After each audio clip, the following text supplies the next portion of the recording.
ఈరోజు వాళ్ళకు కనువిప్పు కలగాలి అని నేను అనుకుంటున్నా. ఈ ఫలితాలను చూసే అద్భుతం అనుకుంటారు. సంతోషం. ఈ అద్భుతం 2029లో కూడా జరుగుతుంది మీరు కోరుకున్నట్టే.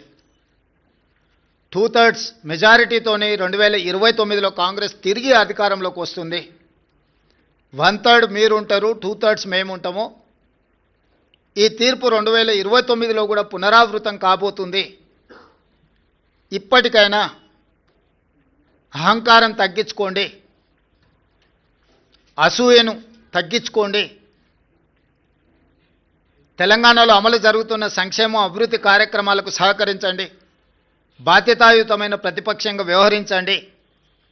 అంతే తప్ప మీ అసూయలతో, మీ ద్వేషంతో తెలంగాణ రాష్ట్రానికి నష్టం జరిగే విధంగా మీరు మాట్లాడకండి. అంతర్జాతీయ విపణిలో తెలంగాణ రాష్ట్రానికి ఒక గొప్ప గుర్తింపు.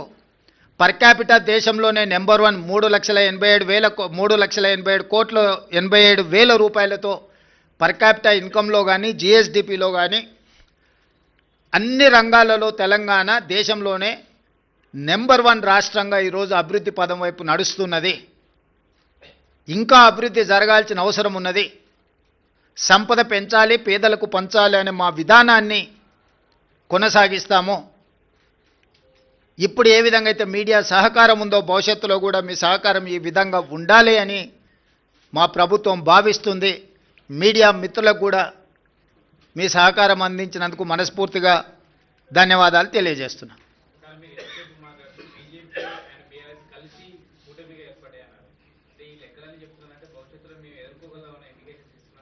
ఖచ్చితంగా దాంట్లో మీకు అనుమానం ఎందుకు?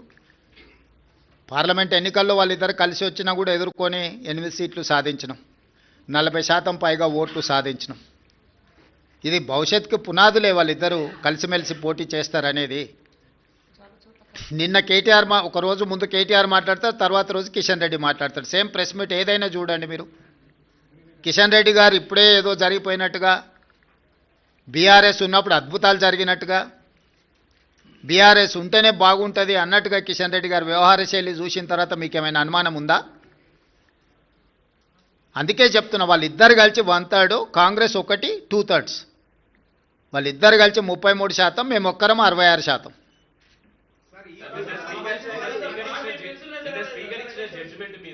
రాహుల్ గాంధీ రాజ్యాంగాన్ని పట్టుకొని దేశవ్యాప్తంగా రాజ్యాంగ డెమోక్రసీ అంటున్నారు. వాళ్ళ అధికారంలో ఉన్న రాష్ట్రంలో మాత్రం డెమోక్రసీని కూల్ చేశారు. రాహుల్ గాంధీ సమాధానం చెప్పాలంటున్నారు. ఎవరు?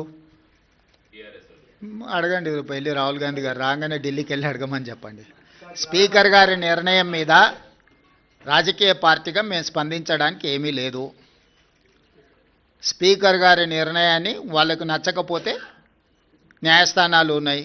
మీరు రాసిచ్చిన స్క్రిప్టునే స్పీకర్ అనౌన్స్ చేశారు, మీరు సభలో కూడా ప్రస్తావించారు అసలు అని. ఇప్పుడు నేను వాళ్ళ అవగాహన రాహిత్యానికి జాలి పడుతున్నా. పదే పదే హరీష్ రావు గారు శాసనసభలోనే మేము 37 మంది శాసనసభ్యులు ఉన్నాం, మాకింత సమయం ఇవ్వాలని మాట్లాడింది మీరు కళ్ళతో చూసిరు, మీరు చెవులతో విన్నారు, అవునా? ప్రతిసారి శాసనసభ ముగింపు సమావేశాలలో స్పీకర్ గారు ఒక బులెటిన్ ఇష్యూ చేస్తారు. ఏ పార్టీకి ఎంతమంది శాసనసభ్యులు ఉన్నారు, వారు ఎంతెంత సమయం మాట్లాడినరని ప్రతిసారి బులెటిన్ ఇష్యూ చేస్తారు స్పీకర్ గారు. ఇప్పటివరకు జరిగిన అన్ని శాసనసభ సమావేశాల ముగింపులో స్పీకర్ గారు స్పష్టంగా ప్రకటించారు. ఏ ఒక్క రోజు కూడా స్పీకర్ గారి నిర్ణయాన్ని వాళ్ళు ప్రశ్నించలేదు. రెండవది, మొన్న జరిగిన శాసనసభ సమావేశాల్లో హరీష్ గారు స్పష్టంగా చెప్పారు, మా నెంబర్ 36, 37 ఉంది, మా సమయం ఇంత రావాల్సిందే, మాకంత సమయం ఇవ్వమని అడిగినారు. టీవీలో పేపర్లో మేము చూసిన ప్రతి నెల 5,000 రూపాయలు ఎమ్మెల్యేల నుంచి వాళ్ళ టీఆర్ఎస్ ఎల్పీ నిర్వహణ కోసము డబ్బులు కూడా తీసుకున్నారని. లావాదేవీలు బాగానే ఉన్నాయి, వ్యవహారం బాగానే ఉంది, వాళ్ళ పేరు మీద మైకు కావాలి, వాళ్ళ పేరు మీద మాటలు కావాలి, వాళ్ళ జీతాలల్లో వాటాలు కావాలి. మీ వాళ్ళనే మీ వాళ్ళు కాదు అని అనుకునే పరిస్థితి ఎందుకు దాపురించింది? ఇంత రాజకీయంగా ఇంత దుర్భరమైన, ఇంత నికృష్టమైన పరిస్థితి ఎవరికైనా వస్తుందా? సొంత పార్టీ ఎమ్మెల్యేలనే మా వాళ్ళు కాదు అని. మనం గతంలో చూసినాం పిల్లలు నమ్ముకునేటోళ్ళను, సంతలాల్లో వచ్చి పిల్లలు నమ్ముకున్నారని. కనీసం వాళ్ళు పేదరికం ఉండని నమ్ముకున్నారు అనుకున్నాం. మరి ఇప్పుడు వీళ్ళ విచిత్రం ఏందో, మేము మీ పిల్లలమే, మేము మీ వాళ్ళమే అని వీళ్ళు అంటారు, మీరు మా వాళ్ళు కాదని వాళ్ళు అంటారు.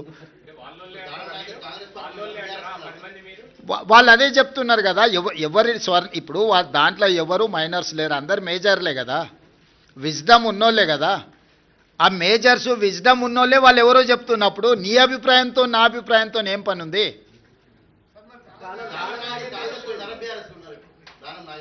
నాగేందర్ గారు చెప్తారు కదా, మీరు అడగండి చెప్తాం, మీరు అడిగిండ్రు అని చెప్పి.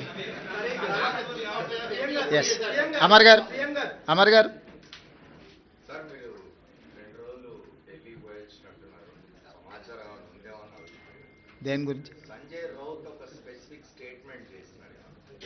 డిసెంబర్ 19 నాడు ప్రైమ్ మినిస్టర్ మారబోతున్నాడు, there is going to be a big sensation in Delhi. మీకు ఏమైనా సమాచారం? లేదు, ప్రైమ్ మినిస్టరే దేశంలో లేడు, ఆయనే విదేశాలలో ఉన్నాడు. అసలు 19 లోపల వస్తాడో రాడో కూడా నాకు సమాచారం లేదు. కాబట్టి మార్పు గురించి ఐ డోంట్ నో. అంటే ఆయన స్టేట్మెంటు నా దృష్టిలో లేదు, మార్పు విషయం అసలే లేదు. ఎందుకంటే అది ఎల్పీ తీసుకోవాల్సిన, లెజిస్లేచర్ పార్టీ తీసుకోవాల్సిన నిర్ణయం నా దృష్టిలో లేదు.